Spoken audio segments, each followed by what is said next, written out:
Good morning, Iory. Welcome to 158 West Brookline. Hi, we're here visiting with Ed LeMay at his beautiful inn in south end of Boston. And Ed, thank you very much for inviting us in to visit with you. And the first thing that I wanted to know is how long have you actually owned this house? I bought it in 1981. And was that a good time to buy? It was a good time. The prices were very different than they are now. Mm-hmm. And when did you open to the public for your first guests? The first guests were Airbnb, and it was April of 2013.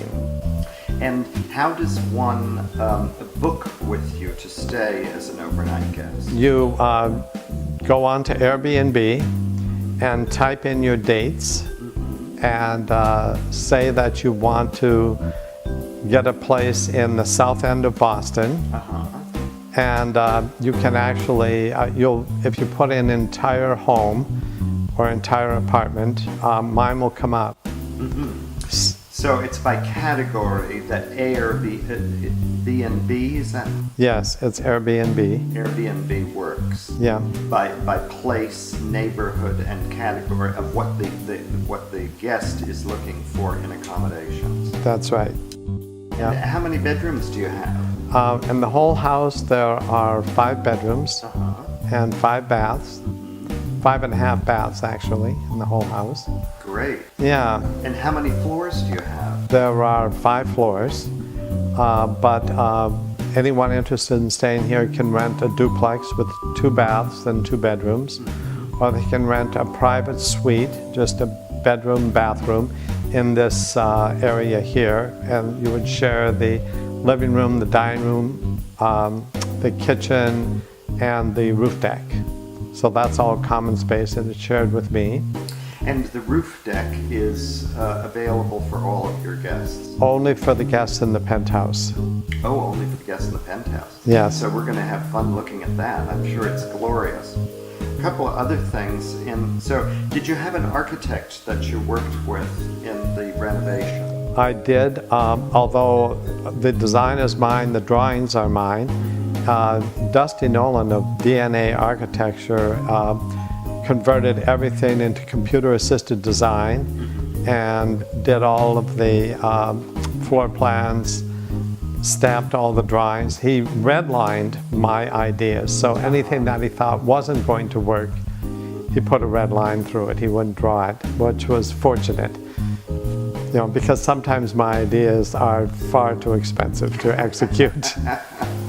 And so then you also must have had a general contractor, yes? Great general contractor. It's Manny Manukian. He is out of Watertown. His company is Boston Building Concepts, BBC. He's great. I met him, he was actually doing maintenance here, you know, and working for someone else. And then when he went off and on his own, I was his first client. Oh. And he's been working on the house for 3 years, actually. We did it apartment by apartment. How wonderful. Yeah, it was good. Now let's see. So the condition of the building when you started, there had already been a renovation to this building. Yes, actually, I bought the building from architects who had taken out most of the floor here, most of the 5th floor in this apartment. So it was very high ceilings all over, but not enough square footage. So part of what I wanted to do was keep the height, because it's one of the reasons I bought the house. Yeah, it's really a spectacular. Yeah, so all the height now is in the atrium, and that atrium accommodates a 20-foot Christmas tree over the holidays. Oh, how wonderful. Yeah, so you'll have to come back for that. Yes. There's 10,000 lights and a light board. Wow. Yeah, so it's good. It's good.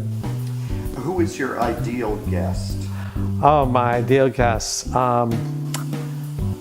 That's a great question. I'm pretty happy with the guests who come. I'm pretty flexible, and some of the guests like to sit and chat and, you know, feel part of the neighborhood or become part of the house. Other people are here for a conference or for business, and they really want a lot of time on their own. And so some people like to chat, some people like to sit for a conversation. I'm open, you know. I've had guests here probably from 10 or 12 countries. A lot of people from Australia, from Istanbul, a lot of Canadians from Montreal, from Italy, Spain, Greece, China. Wow. A couple of guests from Beijing. So, and people from the United States, of course. Very good. And lastly, how would you describe the overall style of your home, of your house, of your accommodations? Well, I think it's contemporary, but I've tried to mix in some of the original house. Like none of the trim was here when I bought it, none of the moldings. But the moldings that we put in were possible in 1860 when the house was built. The stairway, 2 flights of the stairway is original, and then the other flight of stairs is a good copy of the original. Oh, right. So it's kind of an antique or an 1860 piece. The stairway is like an antique in the middle of a very contemporary house.